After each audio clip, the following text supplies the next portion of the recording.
Foundation वाले पास हुए? Sir बस ये बता दो इंटर में रैंक कैसे आएगी? कौन सी लानी है? 1 सर, नीचे की बात नहीं। पहला महीना निकलता है, बोथ ग्रुप वाले होते हैं सर, 1 दे सकते हैं क्या? वो जब पढ़ाई का स्टडी आवर्स 10 to 12 से घट के 3 to 4 आवर्स पे आ जाता है, 5 आवर्स पे आ जाता है, तो फिर क्या होता है? ग्रेजुअली ऑटोमेटिकली टारगेट भी स्क्वीज़ होना शुरू हो जाते हैं। ऐसा नहीं है कि सिलेबस बहुत ज़्यादा हो गया, ऐसा नहीं है कि यहाँ पे पेपर साक्षात सरस्वती माता बना के भेजेंगी और ब्रह्मा जी उसे चेक करेंगे और आपको फेल कर देंगे, ऐसा कुछ नहीं है। वो एक सिंगल डे आता है, सिंगल डे, जिस दिन आपकी हैप्पीनेस की कोई लिमिट नहीं होगी, आप बहुत इंजॉय कर रहे होगे, सारे आपके एफर्ट्स पे कर देंगे, लेकिन वो सिंगल डे ऐसे नहीं आता, ये आपको बता दूं। मोदी आज मोदी बना हुआ तो सबको दिखता है, लेकिन उस मोदी के पीछे के एफर्ट्स नहीं दिखते।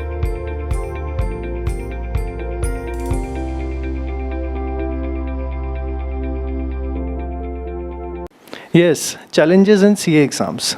सीए एग्जाम्स आई थिंक सब फाउंडेशन तो एटलीस्ट क्लियर कर चुके हैं या फाउंडेशन में होंगे, कुछ बच्चे इंटर में होंगे आप में से। कुछ चीज़ें जितनी चीज़ सोची थी कि ऐसी होनी चाहिए, लेकिन अब पता नहीं क्यों हर दूसरे दिन वो बंदा याद आता है जिसने बोला था सीए कर ले, कहाँ है तू, मिल जरा, नहीं याद आता है ना।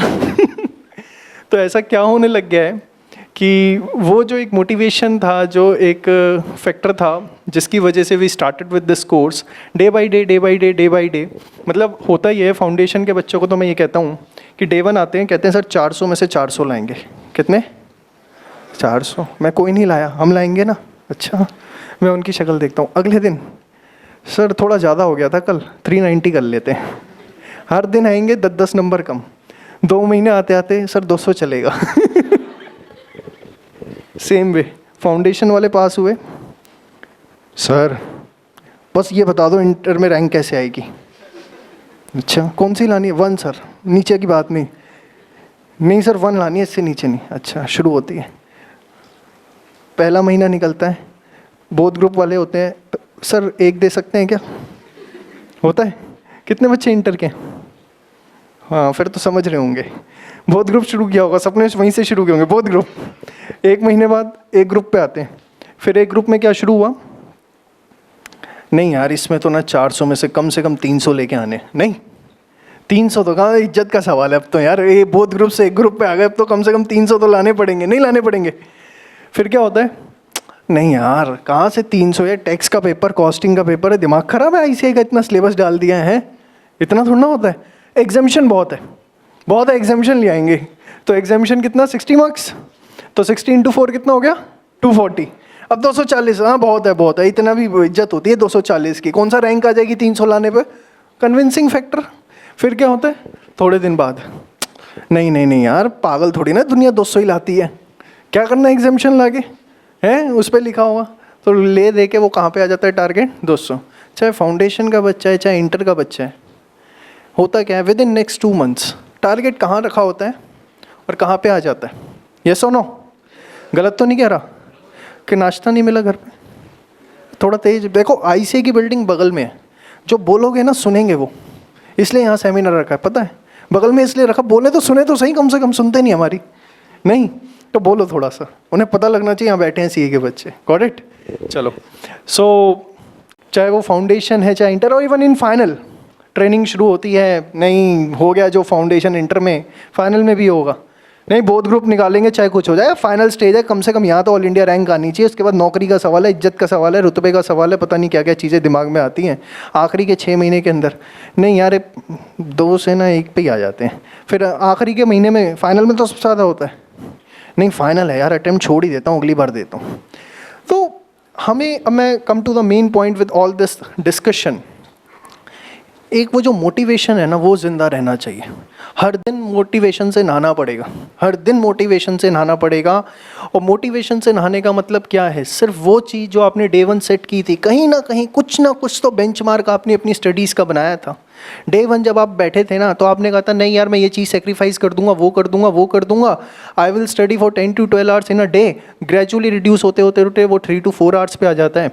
और वो 10 to 12 आवर्स पे जब आपने 400 में से 390 सेट किए थे, बोथ ग्रुप सेट किए थे, वो जब पढ़ाई का स्टडी आवर्स 10 to 12 से घट के 3 to 4 आवर्स पे आ जाता है, 5 आवर्स पे आ जाता है, तो फिर क्या होता है, ग्रेजुअली ऑटोमेटिकली टारगेट भी स्क्वीज होना शुरू हो जाते हैं। गलत तो नहीं कह रहा मैं?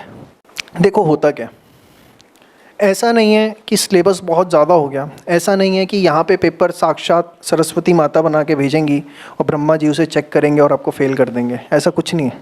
यहाँ पर भी वही इंसान पेपर बनाएंगे, वही इंसान चेक करेंगे, वही बुक्स हैं, सब कुछ वही है, सब कुछ वही है जो आपके पास 11th-12th में था। लेकिन फियर फैक्टर एक नई चीज़ यहाँ पे आ गई है। उसका कारण 11th, 12th, 9th, 10th में क्या होता था, रोज़ आप सुबह उठते थे, एक टाइम होता था स्कूल जाना है। वो हो सकता है आप में से काफ़ी बच्चे हों 30%, 40% अटेंडेंस वाले, लेकिन येस मेजॉरिटी ये था 70-80% अटेंडेंस मेंटेन है। कुछ 100% वाले भी होंगे डेफिनेटली, बट येस ये होता था कि हाँ सुबह 7 बजे स्कूल के लिए तैयार होना है, जाना है, 2-2:30 बजे वापस आना है, उसके बाद ट्यूशन क्लासेस हैं, 4 बजे जाना है, 6-8 बजे आना है। येस और नो? हाँ या ना? मतलब इससे होता क्या था, आपका टाइम टेबल मेंटेन रहता था। क्या अब होता क्या था, डबल टीचर मिल गए, एक स्कूल में एक ट्यूशन में। येस और नो? अब पता लगे स्कूल वाले से बच गए तो ट्यूशन वाले ने पकड़ लिया, ट्यूशन वाले से बच गए तो स्कूल वाला। किसी एक ना एक की कंप्लेन पेरेंट्स पे पहुंच जाती थी। येस और नो? और पेरेंट्स से बचने के लिए किताबें खुल जाती थी। येस और नो? क्या भाई यार कौन इतनी देर लेक्चर सुनेगा, इससे अच्छा तो पढ़ ही ले। है कितनों के साथ होता था ये? चलो मत बताओ। Now coming to the main point, आप लोगों के साथ क्या होता था कि टाइम टेबल बन गया सुबह से लेके शाम तक का, और संडे भी नहीं मिलता था। मैक्सिमम ट्यूशन सेंटर्स में संडे को ही टेस्ट या बैकअप क्लास या XYZ कुछ भी होता ही नहीं होता। हाँ या ना? मतलब 7 days इन अ वीक, और even I will say 365 days में से 360 days आप ऑक्यूपाइड हो। आपके पास एक टाइम टेबल है, आपको कहाँ आना है, कहाँ जाना है, कब पढ़ना है, क्या टेस्ट देना है, सब कुछ जो है वो प्री क्लासिफाइड है। येस और नो? CA में आके पहली बात तो स्कूल का टंटा ख़त्म है, कॉलेज नाम की चीज़ यहाँ होती नहीं है। येस और नो? सिर्फ क्या होती है, कोचिंग। क्या होती है, कोचिंग, और वो भी अब ऑनलाइन हो गई, मज़ा आ गया। पढ़ो ना पढ़ो कौन देख रहा है? नाउ यही चीज़ सबसे बड़ी प्रॉब्लम, आपकी फर्स्ट प्रॉब्लम यहाँ पे क्रिएट होती है, जो आपका टाइम टेबल लैग करता है। जब आपका टाइम टेबल लैग करता है ना, वहाँ पर क्या डंडा है कि सुबह 8 बजे अगर स्कूल नहीं पहुँचे ना, 7 बजे निकलना है, 8 बजे स्कूल नहीं पहुँचे तो वो PT वाले टीचर डंडा लेके खड़े होंगे, या कुछ ना कुछ सिस्टम होगा कि फ़ाइन लगेगा, या XYZ कुछ भी हो सकता है, गेट बंद हो सकता है, प्रिंसिपल मिलने आएगी, XYZ। हर स्कूल का अपना सिस्टम होता है नहीं होता? यहाँ तो 7 बजे आँख खुलती है पहली, क्या टाइम हो, फिर दूसरी, अच्छा मम्मी तो नहीं है, पापा तो नहीं है, चल आँखें बंद कर ले थोड़ी देर। होता नहीं होता है? फिर वो उठते उठते उठते वो एकदम छोटा भाई बहन बड़ा भाई मम्मी पापा 2-4 डायलॉग मारेंगे, फिर 9 बजे आंखें खुलेंगी हैं। फिर 9 बजे आँख खुलने के बाद नहाने धोने जाना है, बैठते बैठते नाश्ता करते करते पहले स्टार्टिंग के 1 हफ्ते में 10 बजते हैं, फिर 10:15 बजने शुरू हो जाते हैं, फिर 10:30 बजने शुरू हो जाते हैं, फिर 2 महीने आते आते 11 बजने चालू हो जाते हैं। नहीं, फिर जब 11 बजने चालू हो जाते हैं, यार आधा दिन तो निकल गया, मैंने किया क्या? नहीं, मतलब सबसे बड़ी चीज़ आपका टाइम टेबल लैग करता है। मानते हो नहीं मानते हो? हाँ या ना? और ये टाइम टेबल जब लैग करता है, आपको डाउन द लाइन ये बात बहुत अच्छे से पता है क्या, कि मेरे जो स्टडी आवर्स होने चाहिए वो मेरे स्टडी आवर्स एट प्रेजेंट है या नहीं है, और वो फिर ऑटोमेटिकली फियर फैक्टर जो आपका है वो अपनी जगह बनाना शुरू कर देता है। ये सुनो, हाँ या ना? मैं आपको बताता हूँ, आपको पता होगा काउंसलिंग सेशंस होते हैं मेरे काफ़ी अपने कोर्सेज के अंदर। 100 में से 50 से ज़्यादा बच्चे, सर डर लग रहा है। क्यों सर? पता नहीं। अब उसके बाद धीरे धीरे एनालाइज किया ऐसा क्यों होता है, तो सर पढ़ाई नहीं हो पाती। क्यों नहीं हो पाती? तो ये मेरे इनपुट्स नहीं आएगी, कुछ मैंने एनालाइज नहीं किया, ये आप जैसे प्यारे प्यारे बच्चे आते हैं, बातों बातों में उनसे पूछता हूँ, वो थोड़े थोड़े इनपुट्स देते हैं कि सर पहले तो मैं इतने बजे उठ जाता था, अब इतने बजे उठता हूँ, अब ये होता है वो होता है, इस वजह से मेरी सारी डिस्टर्बेंस शुरू हो गई। देखो टाइम टेबल बहुत ज़रूरी है, बिना टाइम टेबल के ये जो आपका सेल्फ डिसिप्लिन है ये ख़त्म हो जाएगा, और ये सेल्फ डिसिप्लिन ख़त्म होना शुरू होता है ना, और धीरे धीरे फियर फैक्टर आना शुरू हो जाता है। एक बात ध्यान रख लो, अगर सीए बनना है, बनना है? पक्का? श्योर? मुझे आईसीआई में आवाज़ नहीं गई, वो रिजल्ट वहीं बनता है, तुम्हें पता है? हैं? तो एक बार जरा ऐसे बोलना, आवाज़ जानी चाहिए। सीए बनना है? गुड। तो सबसे पहली चीज़ अपने रूटीन के अंदर डाल लो कि सुबह 3 बजे उठना है। अब तो नींद आनी शुरू हो गई। सुबह 3 बजे। देखो उसका कारण क्या है? ना आप किसी को परेशान कर सकते, क्योंकि आपने किसी को परेशान किया तो सामने से दुआएं मिलेंगी। क्या सुबह सुबह काम धाम नहीं है क्या? और ना आपको कोई परेशान कर सकता। सुबह जब आप 3 बजे उठते हो, सबसे बड़ा एडवांटेज कि आपको कोई परेशान नहीं करेगा, ना आप किसी को परेशान करोगे। और विश्वास मानो 3 बजे से लेके एटलीस्ट 6 बजे तक का टाइम, ये जो पहले 3 घंटे का टाइम है ना, आप अपनी प्रोडक्टिविटी चेक कर लेना। मेरे कहने से अगर चल के सेमिनार में यहाँ तक आए हो ना, कुछ सीखने आए हो, तो अगले 7 दिन इसको ट्राई कर लेना कि सुबह 3 बजे उठ के पढ़ाई करनी है। 3 से 6 का अपना आउटपुट चेक कर लेना, कम से कम मल्टीप्लाई बाय 2 दिखेगा। मतलब इन रेगुलर डेज जितना आप 6 से 7 घंटे में पढ़ते हो, आप देखोगे कि मॉर्निंग में 3 से 6 में आपकी उतनी पढ़ाई हो जाएगी। 6 बजे के बाद क्या होता है? पहले मोटर चलनी शुरू होती है घर की, ढूं है, हल्की हल्की आवाज़ आनी शुरू होती है। फिर 6:30 पौने 7 पड़ोसियों का कुकर चालू हो जाता है। फिर 7 बजे अपने घर के चालू हो जाते हैं।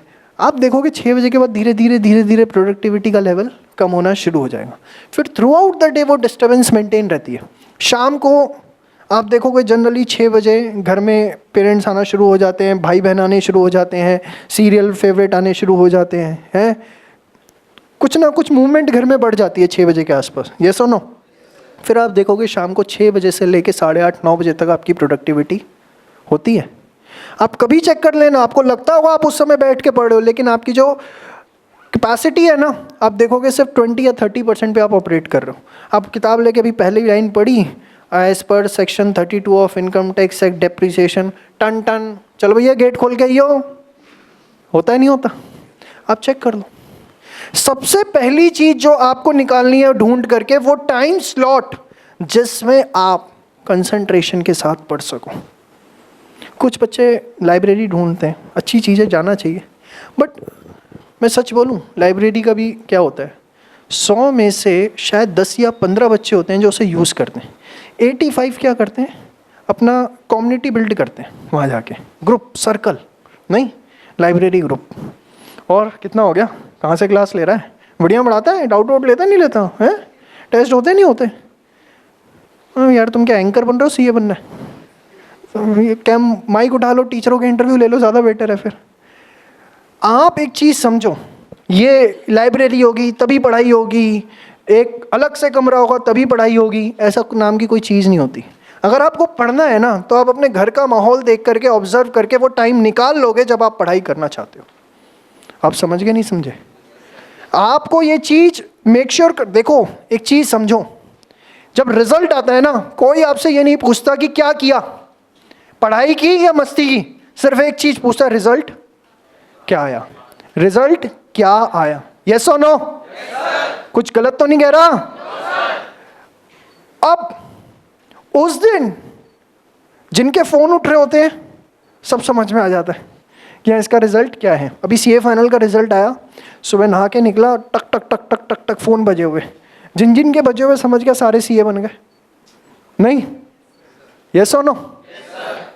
देखो वो एक सिंगल डे आता है, सिंगल डे, जिस दिन आपकी हैप्पीनेस की कोई लिमिट नहीं होगी, आप बहुत इंजॉय कर रहे होगे, सारे आपके एफर्ट्स पे कर देंगे, लेकिन वो सिंगल डे ऐसे नहीं आता।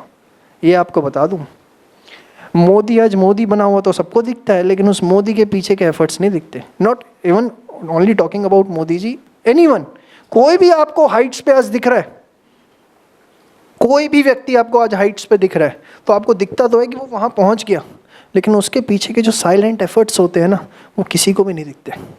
याद रखो, ये साइलेंट एफर्ट्स तो हर किसी को मारने पड़ेंगे, इसका कोई सब्स्टिट्यूट नहीं है, इसका कोई भी ऑप्शन आपके पास अवेलेबल नहीं है, हर बच्चे को करना पड़ेगा। देखो हिंदुस्तान पता है कितनी आबादी है? 150 करोड़ के आसपास पहुंच चुकी होगी, वो गवर्नमेंट 130 करोड़ कहती है, बात अलग है। 150 करोड़ के आसपास है। इस 150 करोड़ की भीड़ में आगे निकलना है, सोचो, इट्स नॉट ईजी। आपको पता है ना, अब तो शायद हट गया, इकोनॉमिक्स में पहले होता था कि हर वर्ल्ड में हर 6 में से एक व्यक्ति इंडियन है। ये पता होना चाहिए, every 6 person in the world is Indian, yes और नो। अब वहाँ पर अगर आप सोचो कि आराम से बैठे रहें, हाथ पे हाथ रख के चीज़ें अपने आप मूव ऑन हो जाएं, चैलेंजेस तो आएंगे। मेरी बात ये सुन लेना ध्यान से, चैलेंजेस तो आपके सामने आएंगे ही आएंगे। अगर आप उसे चेतावनी समझ के पीछे हट जाओगे, क्या चेतावनी, चेतावनी समझ गए, वार्निंग लिखा होता है ना, वार्निंग, 440 वोल्ट का झटका लग सकता है, कृपया दूर रहे, तो बंदा वैसे ही दूर है, नहीं, यस और नो, पक्का। तो चैलेंजेस तो आएंगे, अब या तो उसको चेतावनी समझ लो, नहीं, यस और नो, या उसे अपॉर्चुनिटी समझ लो कि नहीं यार ये एक बहुत बड़ी अपॉर्चुनिटी है, मुझे कुछ ना कुछ यहाँ पे करके दिखाना है, यस और नो, पक्का। अब सबसे पहली चीज़ मैं बता रहा हूँ आपका, मैं come to the main point, हमारा सबसे बड़ा एक्स फैक्टर, जो हमारा फियर फैक्टर आना शुरू होता है बिग फॉर CA कोर्स और XYZ एनीथिंग, क्योंकि हम उस चीज़ को टाइम नहीं दे रहे हो, हम उस चीज़ को टाइम CA कोर्स में स्पेसिफिकली, क्योंकि आपके पास कोई टाइम टेबल नहीं है, ये आपके लिए सबसे बड़ी प्रॉब्लम क्रिएट करेगा। आपके स्टडी आवर्स रिड्यूस होने शुरू होते हैं, आपकी प्रॉब्लम क्रिएट होनी शुरू होती है। और सबसे पहला फोकस डालना है अपने स्टडी आवर्स के ऊपर, और मैं आपको आज उसके लिए बता रहा हूँ।